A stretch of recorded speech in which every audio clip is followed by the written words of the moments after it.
పార్లమెంట్లో ప్రవేశపెట్టిన బడ్జెట్ సమావేశంలో తెలంగాణకు బడ్జెట్ పెట్టకపోవడంపై టేక్మాల్ మండల బీఆర్ఎస్ పార్టీ అధ్యక్షులు భక్తుల వీరప్ప కేంద్ర ప్రభుత్వం మండిపడ్డారు. మండల కేంద్రంలో పార్టీ నేతలతో వారు ఏర్పాటు చేసిన సమావేశంలో మాట్లాడుతూ తెలంగాణ రాష్ట్రం నుంచి 8 మంది బీజేపీ ఎంపీలు, 8 మంది కాంగ్రెస్ ఎంపీలు సమావేశంలో ఉండగా రాష్ట్రానికి బడ్జెట్ విషయంలో వారు నోరు మెదపకుండా ఉండడాన్ని వారు తీవ్రంగా ఖండించారు. అదే స్థానంలో బీఆర్ఎస్ ఎంపీలు ఉండుంటే రాష్ట్రానికి నిధులు తెచ్చేవారని, ఇప్పటికైనా రాష్ట్ర ప్రజలు ప్రాంతీయ పార్టీ బీఆర్ఎస్ ను గుర్తించాలని కోరారు. ఈ సమావేశంలో రవి, భాస్కర్, సుధాకర్, సంగయ్య, పార్టీ కార్యకర్తలు తదితరులు పాల్గొన్నారు. విషయం ఉంది.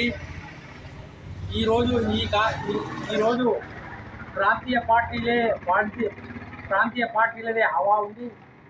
మరి ప్రాంతీయ పార్టీ అయినటువంటి చంద్రబాబు గారు తన రాష్ట్రానికి 15,000 కోట్ల రూపాయలు మరి అమరావతిలో ఉన్నటువంటి రాజధాని నిర్మాణం కోసం తీసుకెళ్తే ఇక్కడ గెలిచినటువంటి బీజేపీలోని 8 మంది ఎంపీలు, కాంగ్రెస్కు చెందినటువంటి 8 మంది ఎంపీలు 50-50 వీళ్ళిద్దరు కలిస్తే 100% నిధులు తీసుకొస్తాం అనుకున్నాం. కానీ వీళ్ళిద్దరు కలిసి 0 నిధులు తీసుకొచ్చారు. కాబట్టి ఒకసారి గమనించాల్సినటువంటి అవసరం ఉంది.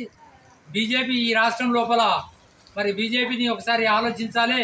కనీసం భవిష్యత్తు లోపల బీజేపీ చేస్తున్నటువంటి ఈ రాష్ట్రం మీద కపట ప్రేమ, ఓట్లు కావాలి కానీ వాళ్లకు ఈ రాష్ట్రం యొక్క అభివృద్ధి అవసరం లేదు.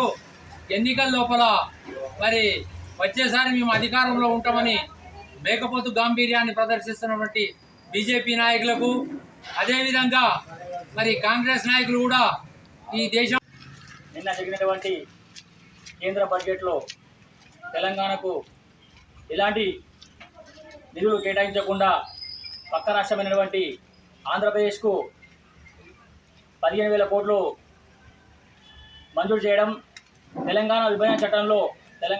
ఆంధ్రప్రదేశ్ విభజన చట్టంలో ఆంధ్రప్రదేశ్ అభివృద్ధి కోసమని కేంద్ర మంత్రి గారు మాట్లాడడం, అందులో ఆంధ్రప్రదేశ్ విభజన చట్టంలో తెలంగాణ కూడా ఉంది, తెలంగాణ వెనుకబడింది కాబట్టి తెలంగాణ కూడా నిధులు కేటాయించకపోవడము చాలా దురదృష్టకరము.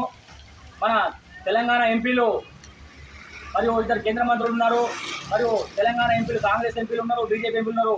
ఒక్క మాట కూడా మాట్లాడకుండా తెలంగాణ ప్రజలను అవమానపరిచే. మరిన్ని అప్డేట్స్ కోసం మా ఛానల్ని సబ్స్క్రైబ్ చేయండి.